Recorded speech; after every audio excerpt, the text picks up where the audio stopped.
दररोज ताज्या घडामोडी पाहण्याकरिता चॅनलला लाईक आणि सबस्क्राईब करा। पोलीस ठाणे गणेशपेठ हद्दीत जोशी भवन घाट रोड येथे राहणारे फिर्यादी संजय उर्फ गोपाल सत्यनारायण जोशी हे आपल्या राहत्या घराला 16 जुलै रोजी कुलूप लावून परिवारासह इंदोरा येथे नातेवाईकांचे लग्नाला गेले असता कोणीतरी अज्ञात चोरट्याने फिर्यादीचे घराचे मुख्य दाराचे कुलूप तोडून घरात प्रवेश करून बेडरूम मधील लोखंडी अलमारीत ठेवलेले अमेरिकन डॉलर, दुबई व सिंगापूर करन्सी, सोन्या चांदीचे दागिने व नगदी 50,000 रुपये असा एकूण 7,99,500 रुपयांचा मुद्देमाल चोरून नेल्याची तक्रार फिर्यादीने पोलीस ठाणे गणेशपेठ येथे केली असता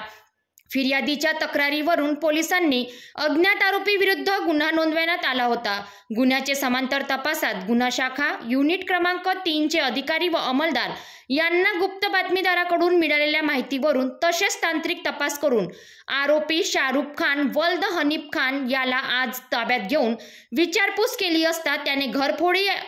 आपले साथीदार क्षितिज चौकशे राहणार पाचपावली नागपूर व एक विधी संघर्षग्रस्त बालक राहणार तहसील नागपूर याच्या सोबत संगनमत करून केल्याची कबुली दिली। आरोपीस अधिक सखोल विचारपूस केली असता त्यांनी पोलीस ठाणे नवीन कामठी हद्दीत वाहन चोरी केल्याची कबुली दिली असून आरोपीला अटक करून आरोपीच्या ताब्यातून अमेरिकन करन्सी, दुबई, मलेशिया, सिंगापूरची करन्सी, वेगवेगळ्या देशाचे करन्सीचे सिक्के तसेच पोलीस ठाणे नवीन कामठी हद्दीतून चोरी केलेली ॲक्टिवा गाडी क्रमांक MH40 AZ3279 सोन्याची चेन व मोत्यांची माळ असा एकूण अंदाजे 3,26,200 रुपयांचा मुद्देमाल जप्त करून आरोपीकडून एकूण 2 गुन्हे उघडकीस आणून फरार आरोपीचा शोध सुरू आहे।